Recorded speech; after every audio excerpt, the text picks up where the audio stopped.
Okay, let's continue our study of differentiation rules, which are rules or shortcuts that will save us time in finding the derivative when we're interested in solving a more general problem and the derivative is not really the goal. So 3.2 is going to be about the product and quotient rules. These are very, very important rules, so it's important that you understand or at least are able to use them. So the product rule first, let's just verify first why it wouldn't be that, just like if you remember, right, that f plus g prime is f prime plus g prime. This is the sum rule. People don't usually even remember the name for this one because it's so obvious, right? But for the product rule, you can't just say the same thing. You can't say that f times g prime, that's f prime times g prime. That's not true, and we'll see why in a little bit. But to show that an equation is not true, all you need to do is to give an example of it failing, right? Just think about it logically. When we say that a statement like this is fact, if it works for any f and any g that I think of, if I can give a pair f and g where it fails, then I'm able to show that it's not true, right? There are likely many more, and that's the idea. So basically what we do is f equals x and g equals x squared. So if you take f prime of x will be 1 by the power rule, g prime of x will be 2x, right? So let's think. On one hand we have f times g of x, right? And that will be, let's multiply these two guys, x times x squared, that's going to be x cubed, so f times g prime of x is 3x squared. On the other hand, that's not the same as f prime of x times g prime of x, which is 1 times 2x, which is 2x, right? These two things are not the same. So the rule does not work. There's an even simpler example if you think of f of x equals x and g of x equals x as well.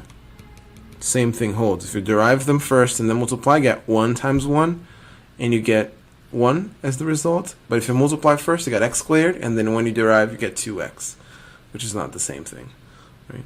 So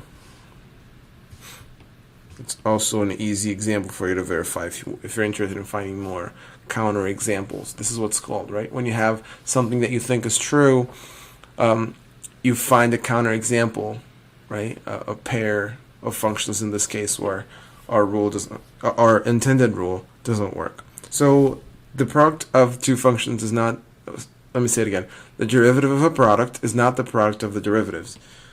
We need a more complicated task, a more complicated formula for that. And this is a geometric visualization of the product rule.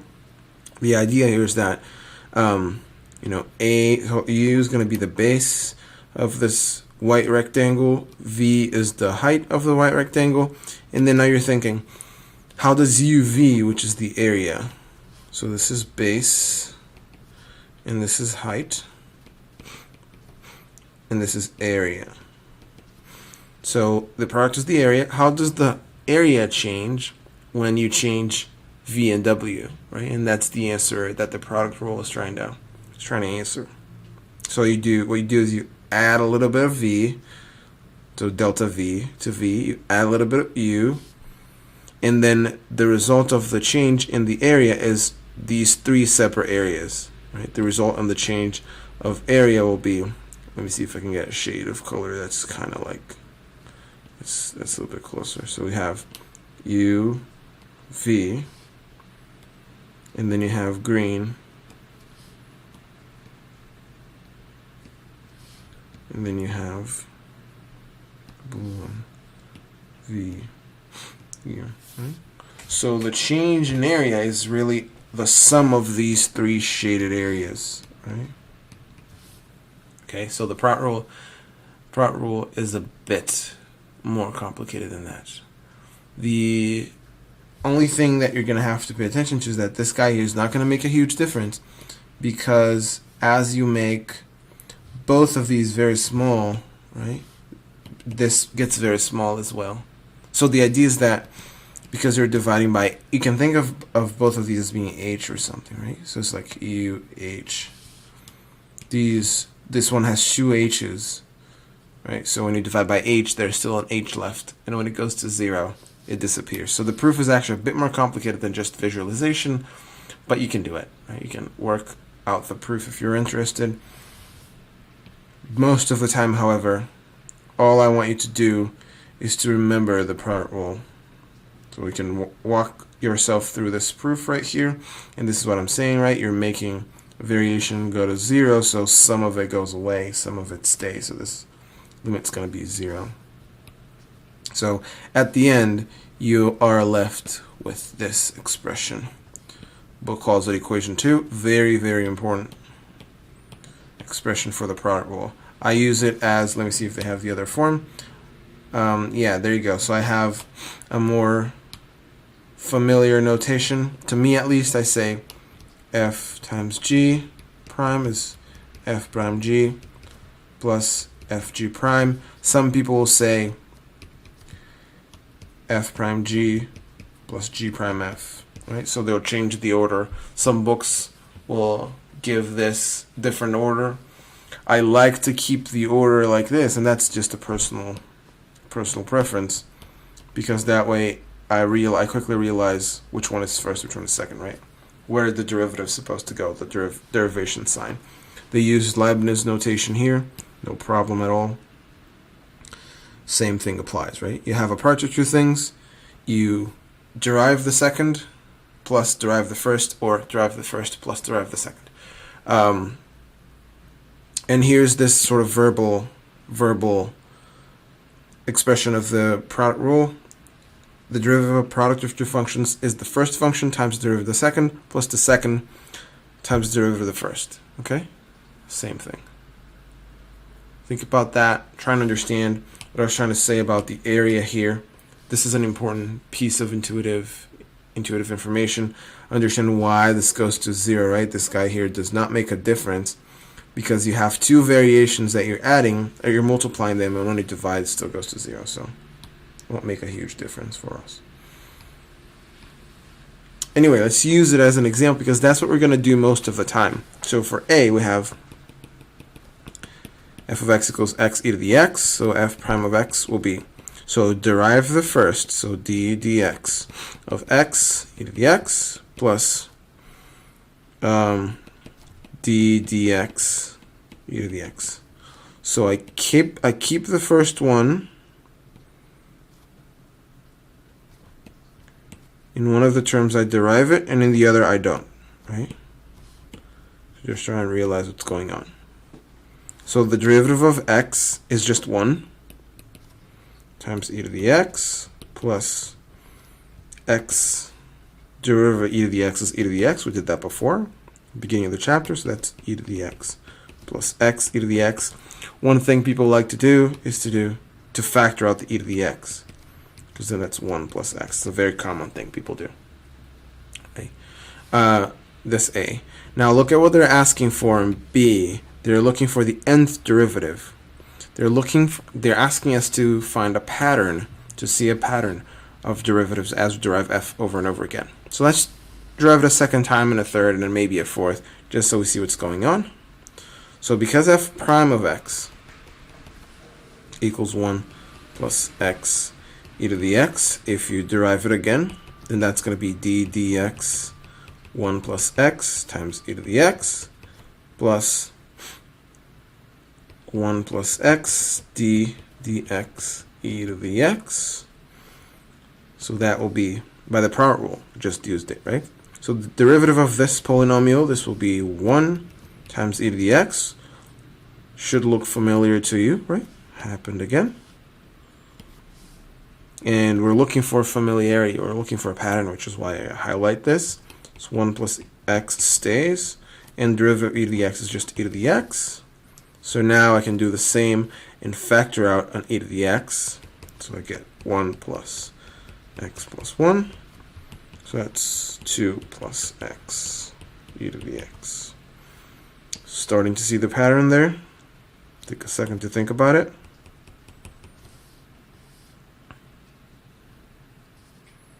we have the first derivative with a 1 here, the second derivative with a 2 here, and that's because every time you do this again, another term like this shows up. You can try the third and the fourth if you're interested, but I'll just conclude this.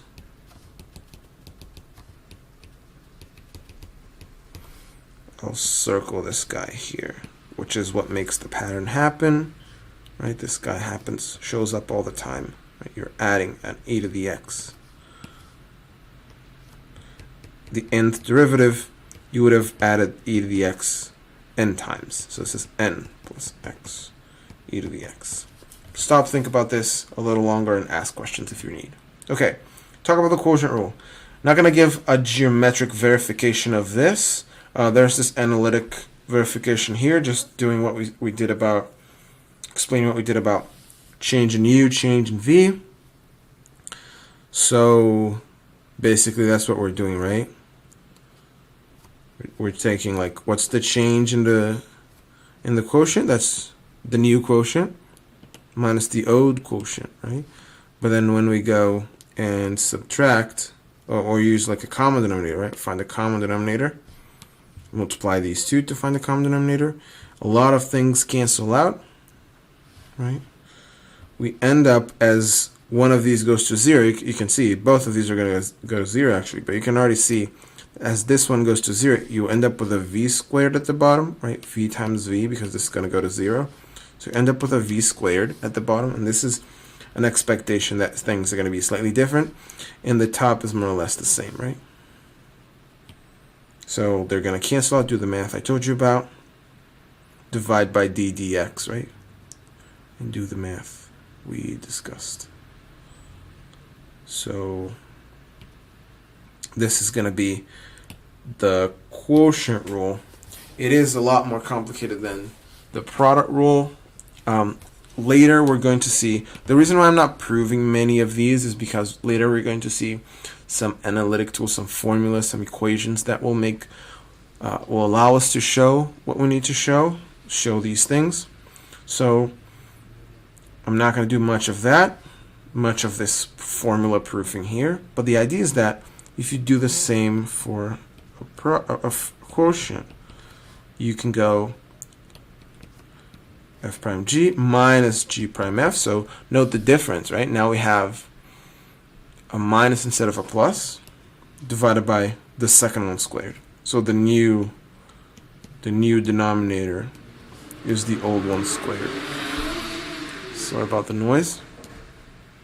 This is the quotient rule. Another way to sort of see a proof of this, like I was saying before, if you go back, is to think of it in terms of f g prime being f times 1 over g prime. So we refer back to the product. Once the product rule is proved, then you can do this same process with 1 over g, a multiplication by 1 over g instead of a division by g. But then you run into a few problems regarding something that's called the chain rule. So I'll leave this to the end of, to later in the class. Once you've used it a little bit more, we're going to look back into some proofs and see how we show them, how we prove them. So let's take a look at this one. This example, we have dy dx will be, okay, the derivative of the first. So remember, right? F over g prime. Hold on. Is f prime g minus g prime f over g squared. So the order now matters. So part rule, the order didn't matter, but because now I have a minus, the order matters.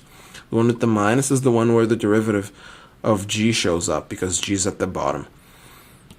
In this case, f is x squared plus x plus 2. G is x cubed plus 6. So that means f prime equal to 2x plus 1, right? Using the power rule. And g prime equal to, mute my phone, g prime equal to 3x squared. Okay, and then we just replace things where they're supposed to be replaced.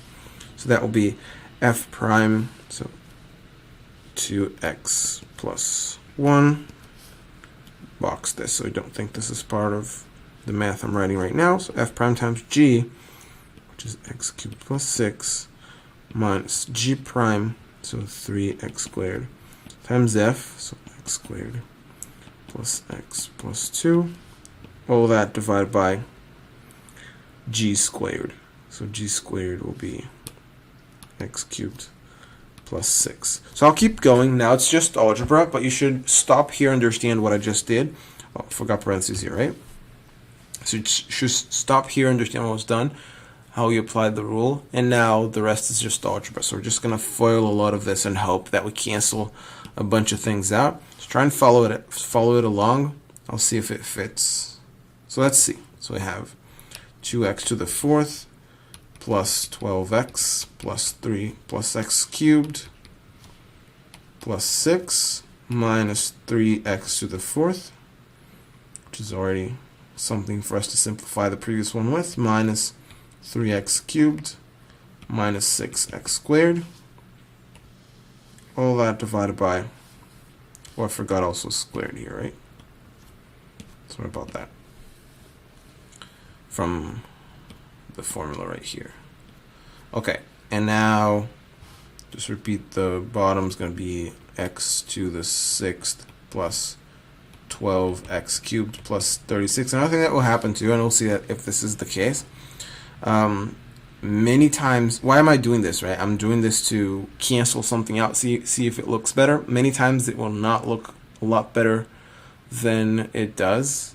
So many times you'll just expand the top and leave the bottom as it is. So just leave the bottom as it is for now. And then, if necessary, I'll keep going. Let's see what the last line looks like to see if I'm interested in expanding it more. So that will be, so let's go. So that's 2x to the 4th, 3x to the 4th, so minus x to the 4th. Now, let's go cubed. So 3x cubed minus 1x cubed minus 3x cubed. That's minus 2x cubed. Minus 6x squared. The rest is all minus 6x squared.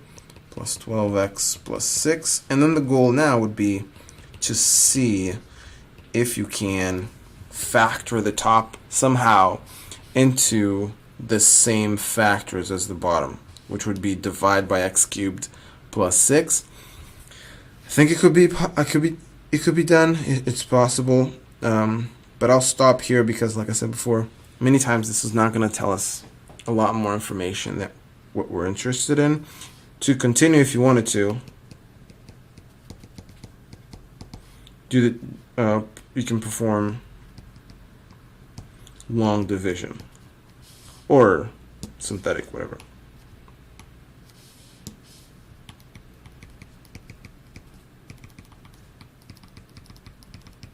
Okay. My notes here to see if I did compute it beforehand.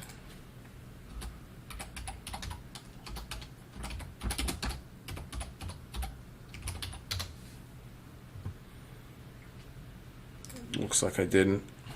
So let me just double check to see if what the answer actually is, so you know if it's worth it. So I want to know the derivative. So I'm going to Wolfram Alpha, and I'm literally typing the derivative of and typing the problem, the original problem, divided by x cubed plus 6, and then we'll see. Yeah, it looks like we're correct, and there's no way to simplify it, so we're good there. And that's a good way for you to look at your answers and see. Just go to wolframalpha.com. We talked about this website before.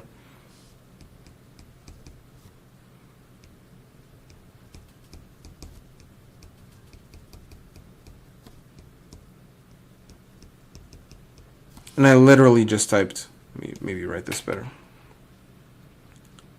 derivative of, and wrote the expression with parentheses and division signs as needed. It's a great website to use. I'll be using it a lot more. Go from alpha. Every time I write over something that you can't see over. Okay. So now, here's this, what we call this table of differentiation forms. At the end, these are all the formulas that we know so far. It is important that you learn them, and we will learn them by using them. Okay, we'll learn them by using them. So stop here, list those, write a cheat sheet, and make sure that you memorize these by using over and over again. There's a bunch of exercises in the book, and we're going to do a lot of those together as well. So very, very, very, very important. Okay? For now, especially these here and these. Because sum and difference, they're sort of natural. You got to remember what's unnatural, what doesn't make sense. So what makes sense, you just follow through with it. Okay? So stop now. Thank you for watching.